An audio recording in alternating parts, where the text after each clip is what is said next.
quizás hacer lo correcto, lo que corresponde. En los últimos días la oposición ha estado enfrascada en una lucha estéril, que no se consustancia con lo que la gente realmente anhela. Se ha estado discutiendo en todos los escenarios respecto a quién debe ser el presidente que se encargue ante la ausencia de Chávez. Se ha estado discutiendo en una pelea leguléyica respecto a la interpretación de la Constitución, cuando el Tribunal Supremo de Justicia ya hizo un dictamen al respecto, y pareciera que poco se puede hacer, porque solo se pudiera acudir desde el punto de vista jurídico a la misma sala que ya tomó una decisión, o acudir a instancias internacionales cuya decisión, así sea favorable para la oposición, con toda seguridad sería tardía, porque probablemente haya una solución natural a ese asunto antes de que estos organismos internacionales. Creemos las expectativas de la gente respecto al trabajo de la oposición está más bien orientado a enfrascarse en la discusión por la solución de los problemas de la gente. Mientras se discute si es Maduro, si es Diosdado, si el presidente, si hay una causa sobrevenida o no la hay, etcétera, etcétera. Mientras tanto, muchas madres pierden a sus hijos los fines de semana por un par de zapatos, muchos hijos pierden a sus padres por un par de zapatos, hay mucha gente que muere de mengo en los hospitales, etcétera, etcétera, etcétera. Frente a esa razón, entonces lo importante es enfrascarse en los problemas, es abocarse a la solución de los problemas de la gente, pedirle al gobierno que gobierne, decirle a estos sucesores de Chávez, de una forma u otra, que el mismo presidente estaría pidiendo a gritos que no se diluyan en ese tipo de discusiones con la oposición y mucho menos en la distracción de lo que deben ser las acciones de gobierno, y se aboquen a solucionar esos problemas que aquejan a la gente. La segunda gran conclusión es que la oposición tiene dos retos inmediatos a los cuales debería abocarse sin demora. Uno, unas elecciones municipales en las que se juega nada más y nada menos que la elección popular para elegir el ejecutivo más cercano a la gente, que son los alcaldes, donde tiene la posibilidad la oposición de tratar de resarcir el daño que recibió el 16 de diciembre en las elecciones para gobernadores, y lograr no solamente mantener, sino recuperar espacios que le permitan generar una acción política para el otro gran reto que viene, que no es otro que unas elecciones presidenciales que tarde o temprano tendrán que efectuarse en Venezuela, producto de la gravedad que tiene el presidente de la República. Ante esas dos circunstancias, nosotros nos hemos visto en la obligación de hacer este llamado, en el caso de la oposición, para enseriar la política venezolana y para hacerla girar en torno a lo que la gente quiere y necesita. ¿Pero por qué razón? Porque nosotros, como empresa encuestadora, como empresa de estudio de opinión, como empresa de consultoría política, vemos con muchísima preocupación lo que es el desinterés que se está creando en la población en general respecto a las distintas elecciones que acontecen. Vemos cómo los niveles de participación bajaron de manera determinante en las pasadas elecciones a gobernador respecto a las presidenciales, y todos los estudios nos hacen estimar que las elecciones de las municipales que se efectuarán en mayo también tendrán una participación aún menor. Eso hace que la gente esté absolutamente apartada de lo que es la diatriba que existe entre el oficialismo y la oposición, y por eso no se identifica con la mayoría de las opciones, o por lo menos no está absolutamente convencida de participar, prefiere hacer otras cosas que participar en las elecciones que vienen. Frente a esa realidad, nosotros queremos hoy también hablar de un estudio piloto que se hizo. Nosotros vamos a estudiar todos los municipios vitrina del país, porque definitivamente lo que sucede en Caracas de una u otra forma se irradia hacia el resto del país. Lo que sucede es lo que nosotros llamamos los municipios vitrina, que son los municipios metropolitanos. Eso de una u otra forma tiene una incidencia determinante en lo que sucede en otros municipios del Estado venezolano. Nosotros hicimos un estudio de 600 casos con una ficha técnica, con un trabajo de campo que se realizó durante el mes de diciembre, en el cual todas las entrevistas se hicieron en hogares, donde se tomó en consideración todos los poblados de latinos, se fue hasta las zonas más rurales.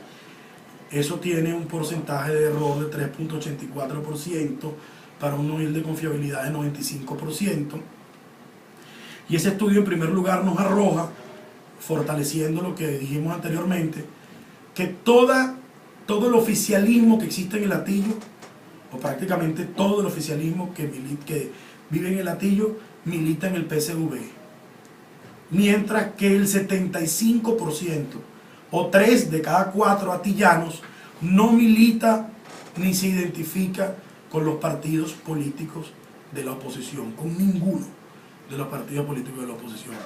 Eso quiere decir que los atillanos, al igual que sucede en otros municipios pensantes, donde la clase media es la mayoría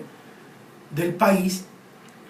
en esos municipios la gente vota por una tarjeta porque necesita votar por una tarjeta. Sin embargo, no se identifica ni su conducta recibe líneas de organización alguna, ni se siente partícipe ni simpatizante de ninguna de esas organizaciones. Simplemente, de acuerdo a cómo se desenvuelve la campaña, ellos escogen una tarjeta electoral para votar. Pero insisto, no hay identificación con ninguna de las organizaciones políticas, y eso hace un llamado a lo que estas organizaciones tienen que hacer para ganar los adeptos en esos municipios, y precisamente no es lo que están haciendo,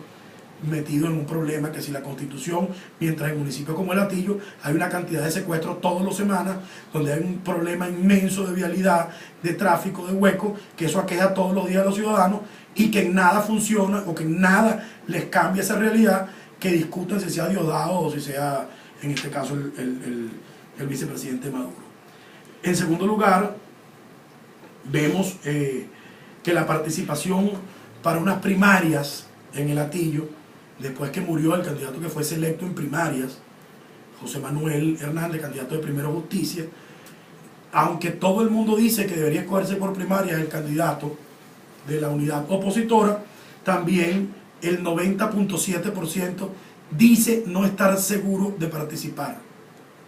Dice no estar seguro. O sea, menos de un 10% diría que participaría en esa primaria. Eso también nos hace pensar que el llamado a primarias que hacen algunas organizaciones políticas tampoco está consustanciada con el problema de la gente. Porque no puede ser, si nosotros creamos una necesidad, que esa necesidad no es otra, que la de los problemas que tienen los ciudadanos, que es lo que vivimos cotidianamente, y que un tema que tiene que ver con el gobierno nacional, y entonces al mismo tiempo estemos llamando a unas elecciones primarias. Pareciera que la solución que le buscamos no es la que se corresponde con los problemas que planteamos. En nada soluciona la diatriba que hay respecto a la sucesión de Chávez, unas primarias en el municipio de Hatillo y una organización política. Pareciera que no se corresponde lo que jugamos por los medios de comunicación, lo que es nuestro mensaje y las acciones que hacemos para tratar de solucionar esos mensajes. Y por último, nos preocupa la situación particular del Hatillo, que hay una proliferación de candidatos y que esta proliferación de candidatos de una u otra forma puede incidir de manera determinante en otros municipios del país. Habrá quien me diga y quien escuche estas declaraciones diciéndome que en el Hatillo no hay ninguna posibilidad de que gane el oficialismo, y yo estoy dispuesto a decirle que sí es verdad, que en el Hatillo no hay ninguna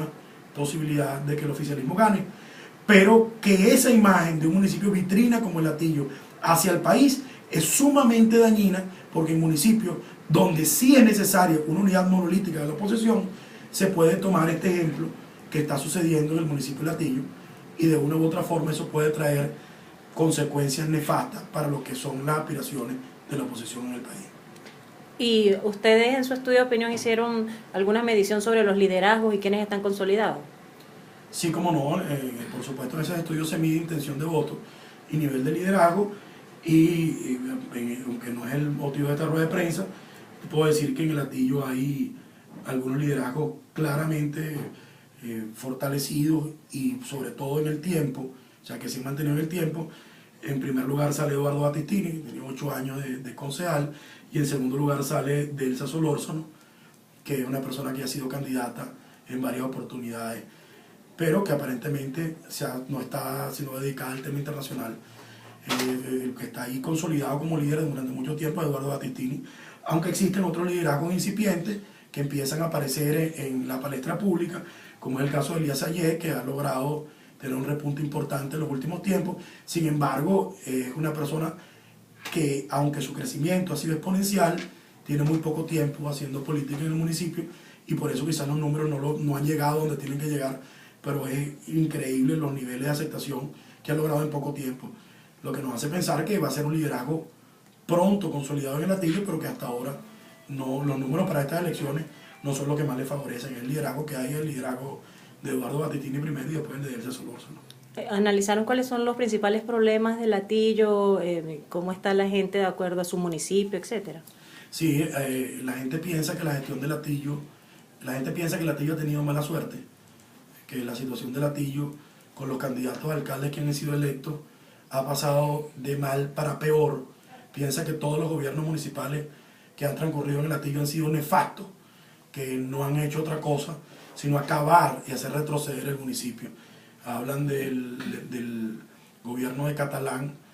como uno de los peores gobiernos municipales de todos los municipios metropolitanos, solamente igualado por el mandato y el gobierno, en este caso de Miriam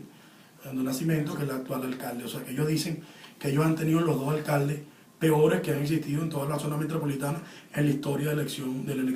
de alcaldes y gobernadores. Una pregunta, ¿cómo es eso que Battistini sale como el líder local más posicionado, si cuando se midió en las elecciones primarias quedó de cuarto, inclusive con 200 votos por encima de la actual alcaldesa, ¿no? Sí, hay una cosa muy importante que es la migración electoral. La migración electoral, el electorado estaba concentrado fundamentalmente en dos grandes electores, como ha sido siempre, que es Delsa Solórzano y José Manuel Hernández. La desaparición de Delsa del escenario atillano y la lamentable desaparición física de José Manuel Hernández hacen que esa migración corriera hacia el liderazgo que ha estado, hacia la persona que ha estado más en el Atillo de manera consecuente y haciendo un trabajo, o sea, hacia la persona que tiene más arraigo en el tema atillano. El problema que hay en el Atillo es que en el Atillo hay dos características fundamentales de la población de ese municipio. En primer lugar, que es el arraigo respecto a lo que es ser atillano, a lo que es ser de allí. Y en segundo lugar, a quién es la persona que puede ser el vecino mayor del municipio. Ahí vive mucha gente que son empresarios, que son gente profesional, y le es difícil, frente a una cantidad de alternativas muy valiosas, pero muy jóvenes, pensar que esas alternativas pueden ser el vecino mayor de su municipio, puede ser quien lleve adelante la rienda de su municipio. Y esa migración ha sido natural hacia este muchacho Battistini, por la razón de que es quien tiene 8 años allí, que ya no se ve improvisado, ya no se ve un muchacho tan joven como se veía antes, y en segundo lugar, porque es un muchacho que ha hecho vida política en el Atillo. Son las dos razones por las que es la migración electoral. Ha habido en el Atillo, como te digo, un barajo total, por eso hay tanta proliferación de candidatos,